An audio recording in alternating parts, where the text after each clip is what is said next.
This lecture is on heat of solution, and this is another rather challenging component in your toolbox as chemical engineers. But we will hopefully work through it, and you will find that you can succeed.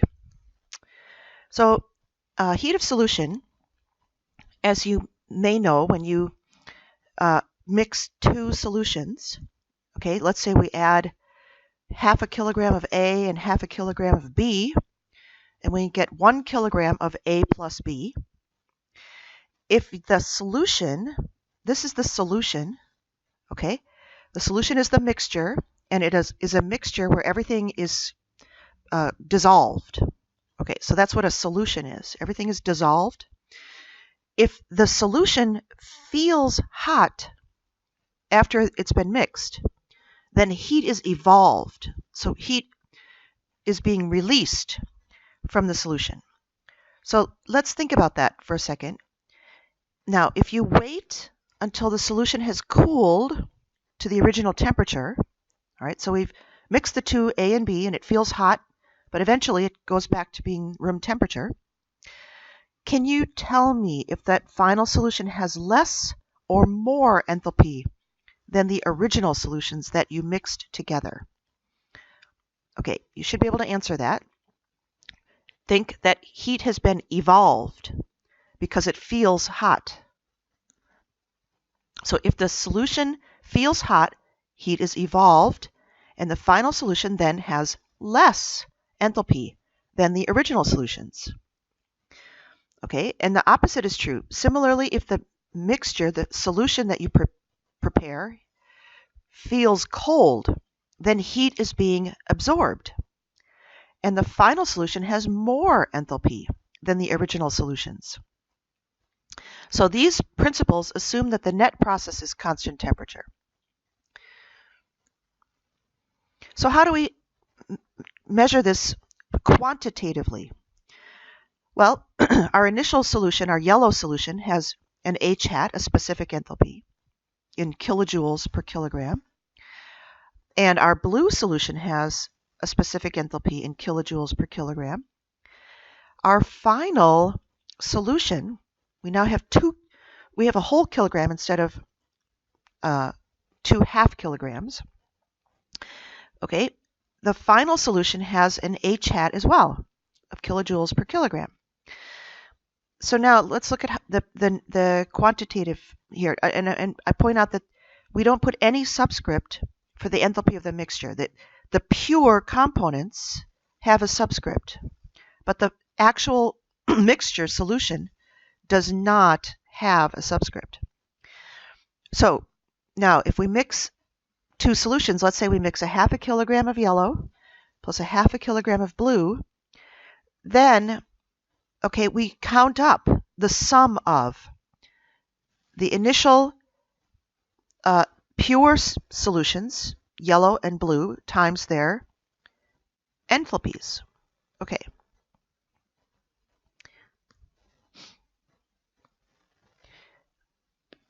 Oh.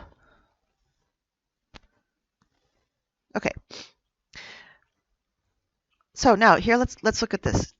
Introduction to heat of solution. Okay, so when you mix ideal solutions, okay, these solutions, an ideal solution is a solution that the molecular interactions between the yellow molecules and the blue molecules are the same as between the yellow and the blue and the blue.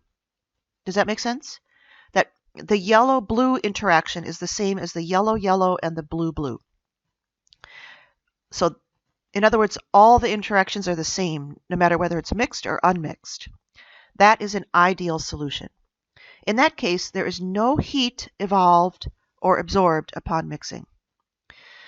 Okay, so if our yellow and blue liquids mix to form an ideal solution, then we can write that we mix the yellow and we mix the blue, and that's going to be the sum of the pure species masses times their specific enthalpies. That equals the H of the final solution. Okay, That's only the case of ideal. So if we add those up, but it does not equal the enthalpy of the final solution, then the final solution is not ideal. And we can write that the final solution enthalpy is the sum of the initial solution enthalpies plus the delta H of mixing. All right, so this is the heat of solution. Okay, so heat of solution is one way of tabulating the mixture enthalpies. So let's see what is heat of solution.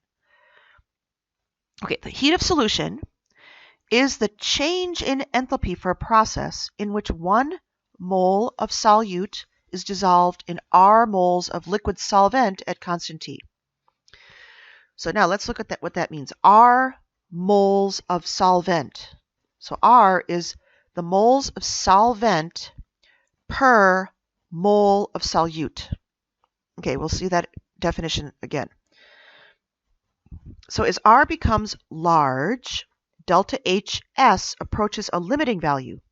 So if you put more and more solvent, in other words, the solution becomes more and more dilute, all right, then the value of that delta H of S for a given mixture, given, becomes limiting. So, and that is given the name of the heat of solution at infinite dilution. All right, so now in our book, we have 3 tables that we can use to get the information from. All right, and this is for the heat of solution. Okay, so these are given, we have 2, our book is just trying to instruct us, so we have 3 different molecules that are in 3 different states. So HCl is a gas in the pure state, H2SO4 is a liquid in the pure state, and NaOH is a solid in the pure state. So we call the gas one and the solid one are called heat of solution, and the liquid one is called heat of mixing. We're mixing 2 liquids. Okay, so this is the table B.11, and this is R. Okay, so R small means we have a very concentrated solution, and R large is when we approach the limiting value, and that's the infinite dilution, R. All right, so, and we're given these, now note the units, kilojoules per mole of HCl, kilojoules per mole of solute, and R is the moles of water per mole of solute. All right, let's see, how do we use this?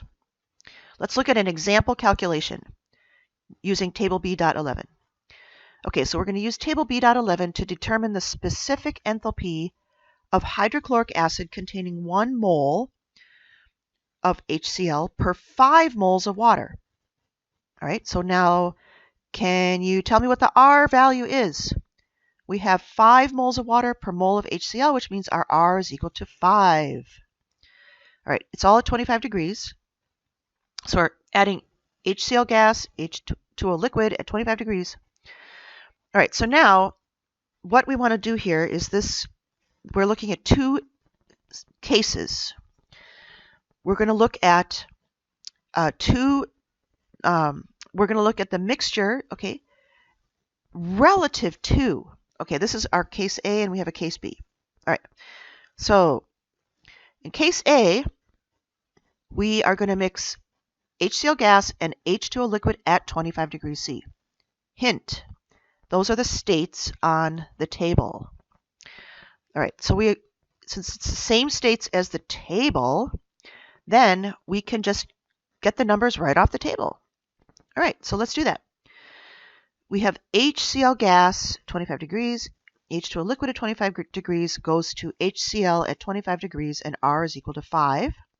So let's just get the delta H off the table. And there it is, minus 64.05 kilojoules per mole of HCl.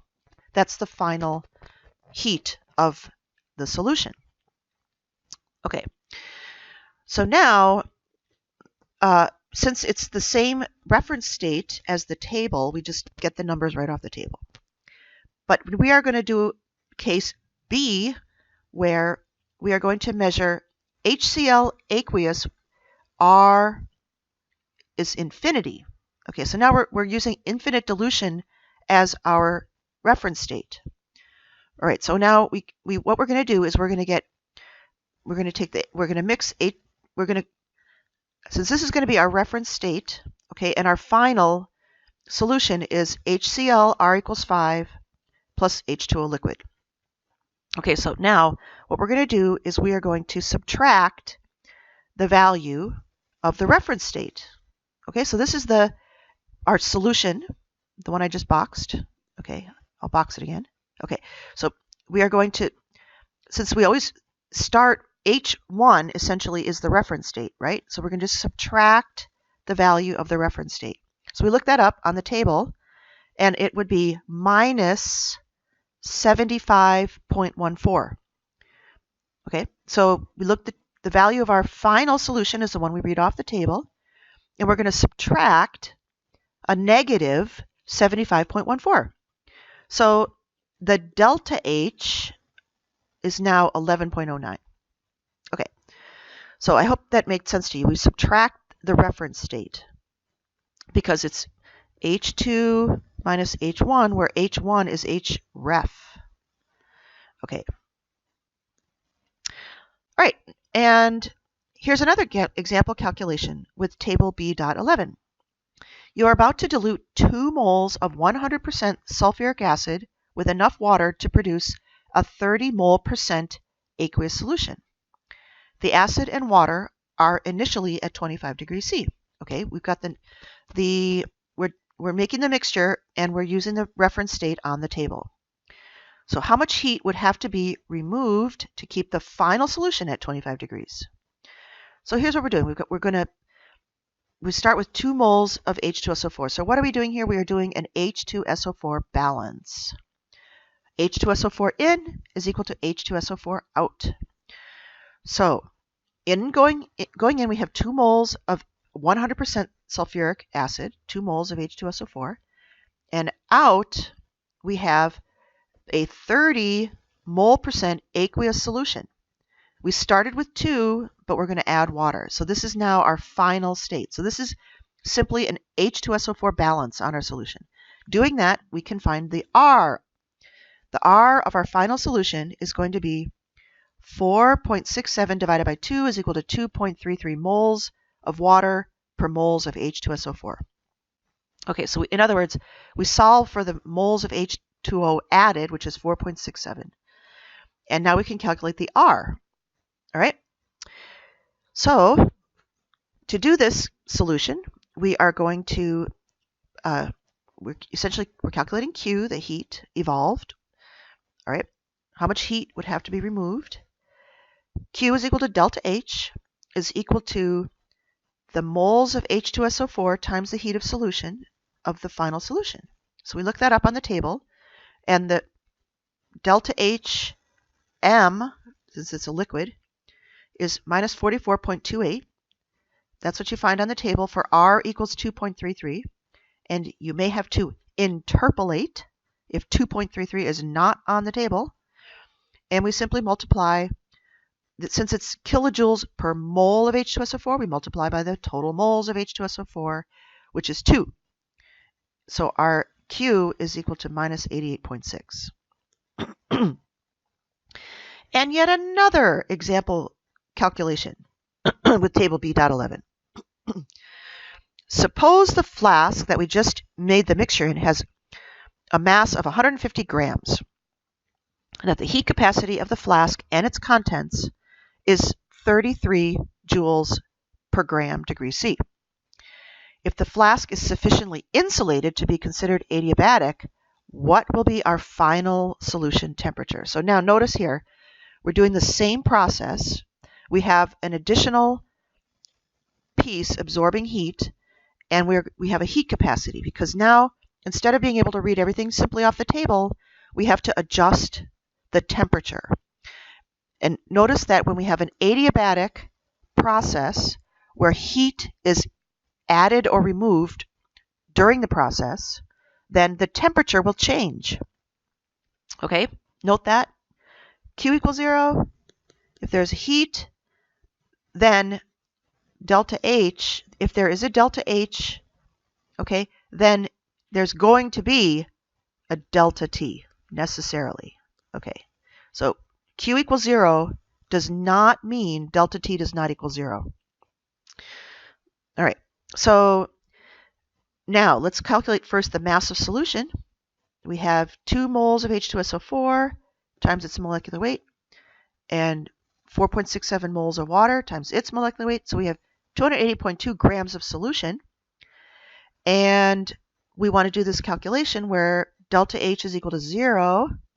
Okay, and so that's going to mean that this enthalpy here plus m times the integral from 25 to t of Cp dt is equal to 0. So this is the total mass.